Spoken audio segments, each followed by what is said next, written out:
As neighbors in Port Washington are reaching out to TMJ4, they're concerned about transparency at City Hall.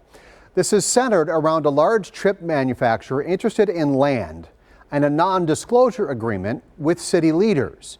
TMJ4 has received several tips from people who live there concerned that the mayor and the Common Council have signed this non-disclosure agreement. Now they say an alderman who confirmed this NDA exists has been stripped of his duties by the mayor. And then the question becomes, well, what was the non-disclosure? And it went from there. It went south from there. The Lighthouse team's Ryan Jenkins went to Port Washington today to hear from neighbors who say they are ready for answers. After hearing from so many of you at home concerned about elected officials possibly signing a non-disclosure agreement here in Port Washington, I came here to speak with neighbors like Pat Morrissey, who are calling for transparency.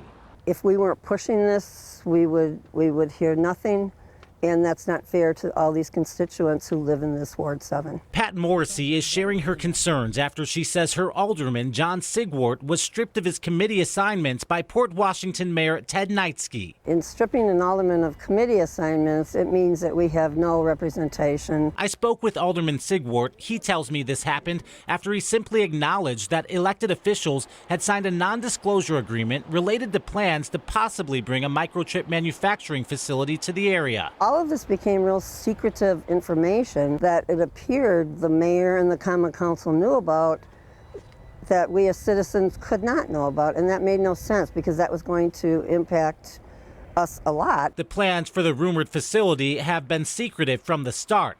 Back in May, I spoke with officials and neighbors after a mystery company looked to buy more than 1,000 acres of land in nearby town of Port Washington. Those plans have not come to fruition, but neighbors in both the town and city of Port Washington tell me they're still weary. So if the elected officials did sign this NDA and they're not sharing with constituents what they're thinking, what they're talking about, that's concerning to you? Very much, yes. I mean, we elect them. We elect them to represent us. Our officials should represent those whom they are accountable to. And they are accountable to us, and that has not been the case. I went to City Hall and asked to speak with the mayor or the city administrator, but was told neither were available.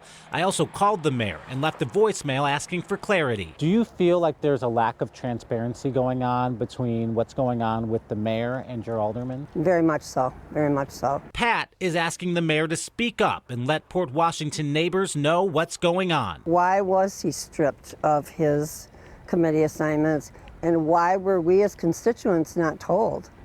We did not know this. A question she says the mayor and Common Council should answer publicly. And Pat is inviting all of her neighbors to attend next week's Common Council meeting. It's on December 16th at 6:30. Reporting in Port Washington, Ryan Jenkins, TMJ4 News. Ryan has also reached out to a number of sources asking if it's legal for elected officials to enter into non-disclosures without their constituents knowing about it. We're still waiting to hear back on that. Our Lighthouse team goes in depth on the stories that matter to you, producing exclusive content, investigations, and more. We learned about this because a viewer at home sent us a tip. Send us your ideas and get more Lighthouse stories at tmj4.com/lighthouse or scan that QR code on your screen.